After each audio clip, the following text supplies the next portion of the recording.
दोस्तों ये इंसान का दिल ही है जो अगर धड़क रहा है तो इसका मतलब है कि इंसान की जिंदगी का पंछी उड़ रहा है। अगर कुछ लम्हों के लिए ये दिल धड़कना बंद हो जाए तो फिर इंसान इस दुनिया के अंदर नहीं रहता।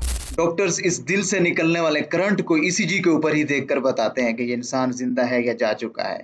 अगर ये ईसीजी कुछ हरकत में है तो इसको बचाने की कोशिश की जाती है, और अगर ये ईसीजी स्ट्रेट हो चुकी है तो इसका मतलब ये इंसान अब इस दुनिया से जा चुका है। दोस्तों इस दिल को लेकर के सबसे डरावनी जो हकीकत है वो ये है कि लोग जानना चाहते हैं कि ये हार्ट अटैक क्या चीज होती है। ये किस तरह की बीमारी है जो चंद लम्हों के अंदर इंसान को खत्म कर देती है, और ये ऐसी बीमारी है जिसका हमारी सोसाइटी के अंदर ये कॉन्सेप्ट माना जाता है कि अगर किसी को आ जाता है तो 90% लोग फिर इस दुनिया में रहने के काबिल नहीं रहते, उनको जाना ही होता है। तो दोस्तों आज की स्पेशल वीडियो में हम लोग देखेंगे कि हार्ट अटैक होता क्या है, ये होता कैसे है, और अगर खुदा ना खास्ता किसी को ये हो जाता है तो उस कंडीशन में, उस मुश्किल की घड़ी में आप लोगों ने इसको डील कैसे करना है, करना क्या है उसको। दोस्तों सबसे पहले तो मैं आपको बता दूं कि ये चैनल गाइडलाइंस पर मबनी आपको इन्फॉर्मेशन प्रोवाइड करता है। ऐसी वैसी चीजें इस चैनल पर डिस्कस नहीं की जाएंगी कि ये चीज खा लो तो इस बीमारी से छुटकारा मिल जाएगा, ये चीज खा लो तो ऐसे हो जाओगे, ये खा लो तो इतने हेल्दी हो जाओगे। देखिए हमें इस चीज का पता है कि जब एक बीमारी हो जाती है तो उसका इलाज करना ही पड़ता है, इसलिए हम आपको इस चैनल के ऊपर जो चीजें बताएंगे वो प्रिवेंटिव होंगी कि आपने किसी बीमारी से बचना कैसे है, उससे बेहतर डील कैसे करना है, और आपका जो प्रॉपर ट्रीटमेंट प्लान है वो आपका डॉक्टर ही आपको बताएगा। चलें दोस्तों अपने टॉपिक पर वापस आते हैं और समझते हैं कि क्या होता है ये हार्ट अटैक। लेकिन इस हार्ट अटैक की सारी वजह जानने से पहले मैं एक और चीज आपको यहाँ पर समझाना चाहता हूँ कि हमारे दिल के अंदर करंट का एक सिस्टम होता है। ये करंट वही करंट होता है जो हम लोग ईसीजी के ऊपर देख रहे होते हैं। ये करंट ईसीजी के ऊपर डिफरेंट वेव्स की शक्ल में नजर आता है, जिसको एक डॉक्टर ही अच्छे से पिक कर सकता है। दिल के अंदर इस करंट के निकलने, इसके ओरिजिन और इसके पाथवे को थोड़ा सा समझते हैं।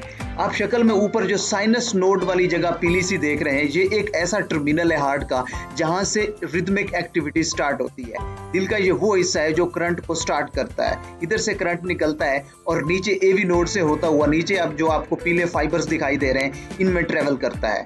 इस करंट के ट्रेवल करने के बाद ही दिल के जो पट्टे हैं वो धड़कते हैं, एक रिदम के साथ धड़कते हैं। यहाँ पर आप लोगों को ये चीज याद रखनी है कि दिल का जो करंट है ये एक हेल्दी इंसान में 60 से 100 के बीच, 60 से 100 के बीच 1 मिनट के अंदर निकलता है, और इस करंट के बाद फौरन से पट्टे धड़कते हैं और हमारा दिल 60 से लेकर 100 के बीच धड़कता है 1 मिनट के अंदर। अब ये करंट गुजरने का अमल आप लोगों ने अगर समझ लिया है तो अब आगे चलते हैं, देखते हैं कि ये हार्ट अटैक क्या होता है। दोस्तों इस तस्वीर के अंदर आपको खून की नालियां दिखाई दे रही हैं। ये खून की वो नालियां हैं जो दिल के अपने पट्टों को खून प्रोवाइड करती हैं। जरा समझिए, यहाँ पर दिल के चैम्बर्स हैं। दिल के चैम्बर्स जब कॉन्ट्रैक्ट करते हैं तो पूरे जिस्म के अंदर खून जाता है, जिस्म के हर हिस्से को खून मिलता है, पट्टों को, दिमाग को, इंटेस्टाइन को, हर ऑर्गन को खून मिलता है।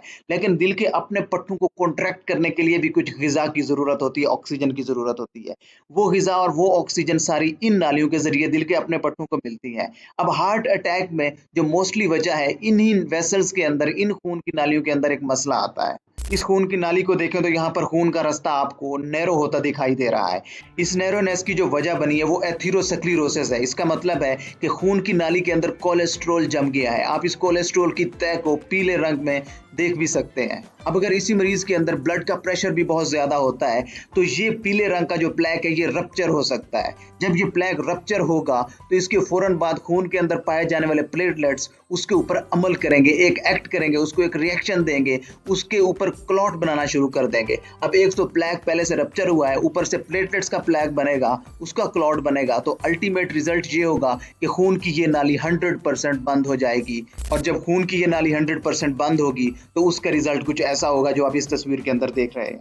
यहाँ पर आप दिल के काले हिस्से को देख सकते हैं। इसका मतलब है कि यहाँ पर पहले एथेरोस्क्लेरोटिक प्लेक बना था, वो बाद में रप्चर हुआ है। उसके रप्चर होने के बाद इस हिस्से की सप्लाई बिल्कुल खत्म हो गई है और वो हिस्सा जो है वो डेड होना शुरू हो गया। आप ऐसा समझ सकते हैं कि दिल का ये पट्टा जल चुका है। अब इस जले हुए हिस्से से होगा क्या? हमने पहले एक समझा था कि एक नॉर्मल करंट की एक डायरेक्शन है, एक पाथवे है, उसके अकॉर्डिंग ही करंट आता है। अब ये जो जला हुआ हिस्सा है इससे एक एबनॉर्मल करंट यहाँ से जन्म लेगा। वो एबनॉर्मल करंट उसकी कोई रिदमिक एक्टिविटी नहीं होगी, वो रिदम के अंदर नहीं होगा।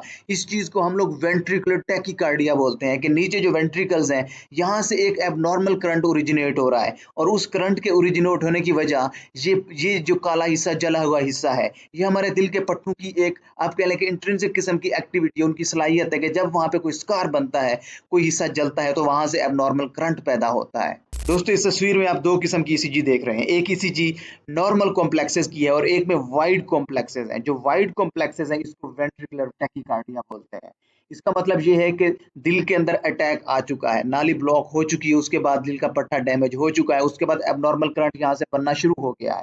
अब इसको इमरजेंसी दवाई की ज़रूरत है, बहुत जल्दी इसको एक ख़ास किस्म की दवाई की ज़रूरत है, अदरवाइज़ ये अगर वेंट्रिकुलर टैकीकार्डिया रहा, दिल का ये करंट अगर वैसे का ऐसे जारी रहा, तो इसके नतीजे में ये होगा कि दिल के जो चैम्बर है वो सही तरीके से कॉन्ट्रैक्ट करना छोड़ देंगे। अब अगर वेंट्रिकुलर टैकीकार्डिया डेवलप हो जाता है, जैसा आप इस तस्वीर के अंदर वाइड और बिज़ार वाली साइड पे देख रहे हैं, ये वेंट्रिकुलर टैकीकार्डिया इतना खतरनाक है कि दिल अपने रिदम के अंदर जो एक्टिविटी से धड़क रहा था, दिल के जो हेल्दी पट्टे थे, जो बाकी पट्टे थे, वो भी अपना काम करना छोड़ जाएँगे। और उसके नतीजे में ये होगा कि दिमाग को खून नहीं मिलेगा, जिस्म के दूसरे हिस्सों को खून नहीं मिलेगा।